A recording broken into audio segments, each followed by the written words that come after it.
रोज सुबह बच्चों को टिफिन में कुछ देना हो या नाश्ते में और कुछ हेल्दी भी बनाना हो तो आप ये रेसिपी ट्राई कर सकते हैं। जितनी ज़्यादा देखने में सुंदर लग रही है ना, खाने में भी उतनी टेस्टी है और आपको पसंद भी आएगी। Hello friends, welcome to my channel easy and tasty.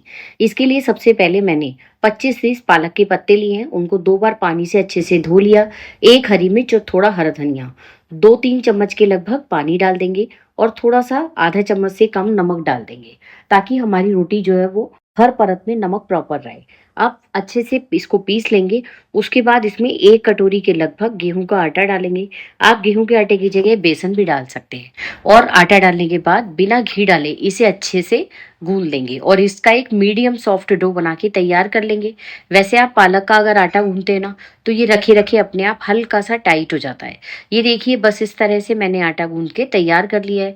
अब बिल्कुल आधा चम्मच के लगभग हम इसके ऊपर ऑयल डालेंगे ताकि इसकी ऊपर वाली लेयर सूखे ना, और एक बार इसे फिर से 20 से 25 सेकंड तक गूंद लेंगे और अब इसे ढककर रख देंगे। इस तरह से हमारी एक तरह की रोटी जो है उसका आटा तैयार हो गया है। इसे मैंने एक कटोरी में ट्रांसफर कर दिया है, क्योंकि जो बाउल है ना हमारा, उसी के अंदर मैं दूसरा भी आटा लगाऊंगी। अब मैंने एक साबुत चुकंदर, जो कि 150 ग्राम के लगभग है, उसको बिल्कुल चुटकी भर नमक डाल के और थोड़ा सा पानी डाल के उसका भी एक पेस्ट बना लिया है।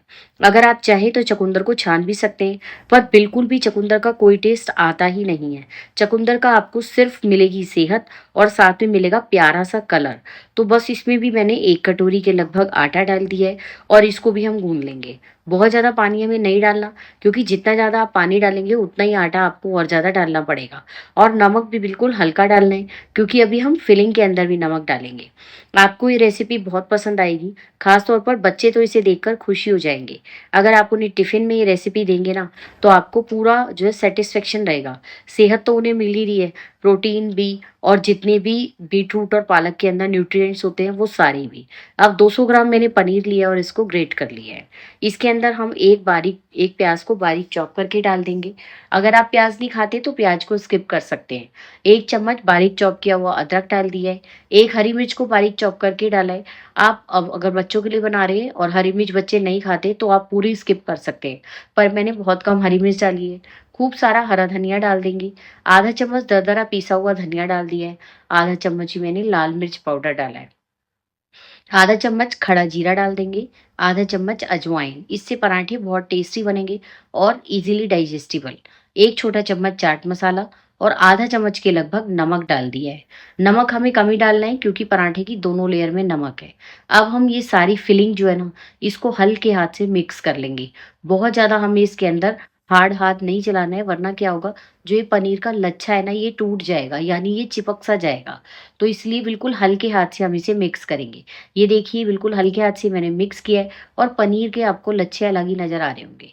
अब इस आटे को रेस्ट कराने की ज़रूरत नहीं है। सबसे पहले हम जो पालक वाला आटा गूँधा था, उसकी एक लोई लेंगे और उसको सूखा आटा लगाकर इस तरह बेल लेंगे। पालक का आटा इतना अच्छा गूँधता है ना, ये देखिए कितनी अच्छी इसकी जो है रोटी बन के तैयार है। आप इसे कितना भी ज़्यादा पतला बेल सकते हैं। अभी मैं आपको दिखाऊँगी कि इसे मैंने और बड़ा किया था साइज़ में, जितना आपको मेरा चॉपिंग बोर्ड लग रहा है ना, लगभग उतना। तो इतनी रोटी बना के हम इसको एक प्लेट के अंदर ट्रांसफ़र कर देंगे। इसी तरह हम चुकंदर की भी सेम साइज़ की एक रोटी बना लेंगे। इसमें भी मैंने हल्का सा सूखा आटा लगा लिया है। बस इस तरह अब जो हमने पनीर की फिलिंग बनाई थी, वो चुकंदर वाली रोटी के ऊपर हम इस तरह से फैला देंगे। अच्छे से बिल्कुल किनारे-किनारे तक फिलिंग फैलानी है, और जितनी चाहे कम या ज़्यादा फिलिंग आप अपने टेस्ट के हिसाब से फैला सकते हैं। इस तरह से जब आप पराठा बनाएँगे तो एक साथ ये 2 पराठे बन के तैयार होंगे। ये पराठा बनाने की बिल्कुल नई ट्रिक है और बहुत ही हेल्दी और टेस्टी पराठे बने थे पनीर के। ये बीटरूट और चुकंदर की वजह से और पालक की वजह से कलरफुल बने। पनीर की जो इसके अंदर फिलिंग भरी है, तो ये फुल ऑफ सेहतमंद है, यानी इसमें प्रोटीन भी भर-भर के है। और बीटरूट में तो आपको पता ही है कितने ज़्यादा न्यूट्रिएंट्स होते हैं। सिर्फ़ एक इस पराठे से आप पूरे दिन का न्यूट्रिशन बच्चों को दे सकते हैं। अब आपके सामने मैं बिल्कुल बिना सूखा आटा लगाए इसको बेल रही हूँ, और आप इसे कितना भी पतला बेल लीजिए। ये देखिए, मैंने इसका काफ़ी साइज़ जो है वो बड़ा कर लिया है। अब हम क्या करेंगे, पिज़्ज़ा कटर या चाकू से इसकी पतली-पतली स्ट्रिप्स काट लेंगे इस तरह से। आप सबको रेसिपी अच्छी लगी हो तो चैनल को लाइक, शेयर और सब्सक्राइब ज़रूर कीजिएगा और बेल आइकन भी प्रेस कीजिएगा। अब एक सिरा उठा के हम इसे इस तरह से रोल करेंगे और फिर इस रोल को उठा के दूसरे सिरे पे रख देंगे। अब हम इसे इस तरह से फिर से रोल कर देंगे। बस इसी तरह से हमें इसे रोल करते जाना है और एक के ऊपर एक स्ट्रिप्स रखते जानी है। अब आधा जो है हो गया यूज़, तो मैंने बस आधे स्ट्रिप तो पराठा बना लिया है। आप चाहें तो टोटल इतने का सामान का एक पराठा भी बना सकते हैं, लेकिन वो काफ़ी साइज़ में बड़ा हो जाएगा और वो टिफ़िन के लिए ज़्यादा अच्छा नहीं रहेगा। तो इसलिए मैंने इतने सामान में 2 पराठे बनाए हैं। अब जो सबसे पतला वाला हिस्सा है उसे अंदर की तरफ करेंगे। इस तरह से ये हमारे 2 रोल बन के तैयार हैं। अब मैंने एक रोल के ऊपर थोड़ा-सा सफ़ेद तिल और थोड़े कलौंजी के बीज लगा दिए हैं। हल्के हाथ से प्रेस करेंगे, सूखा आटा लगाएँगे और इसे जितना मर्ज़ी पतला बेल लीजिए। ये पराठा बिल्कुल फटने वाला नहीं है। अगर आप भी सारे टिप्स और ट्रिक्स को फ़ॉलो करके तब ये रेसिपी ट्राई करेंगे ना, तो ये जितनी खाने में खस्ता पराठे बनेंगे ना, आपने कभी ऐसे पराठे ट्राई नहीं किए होंगे। ऊपर से ये लच्छे आपको नज़र ही आ रहे हैं और कलौंजी और सफ़ेद तिल की वजह से इसके अंदर काफ़ी सुंदर डिज़ाइन बन गया है। तो चलिए ये पराठा अच्छे से मैंने बेल लिया है, किनारों से हल्का-सा दबाते हुए पतला बेलेंगे। अब इस पराठे को हम सेकने के लिए चलते हैं। इतनी देर मैंने तवे को गरम करने के लिए छोड़ दिया था। गैस का फ्लेम मीडियम और लो करना है। हल्का-सा इसे घी लगा के चिकना कर लेंगे ताकि पराठा चिपके ना। और जब ये एक तरफ से ड्राई सा हो जाएगा, तो हम हल्के हाथ से इस पराठे को पलट देंगे।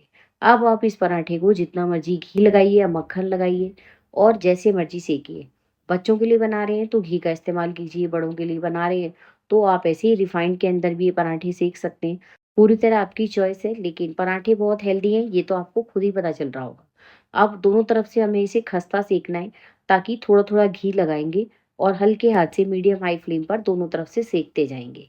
इस तरह से बाकी के भी सारे पराठे हम बनाकर तैयार कर लेंगे। इससे एक बहुत ही अच्छा और टेस्टी कलरफुल नाश्ता, कभी-कभी थोड़ा डिफरेंट तरीके से ट्राई किया जाए ना, तो बच्चे इस नाश्ते को बहुत पसंद करते हैं।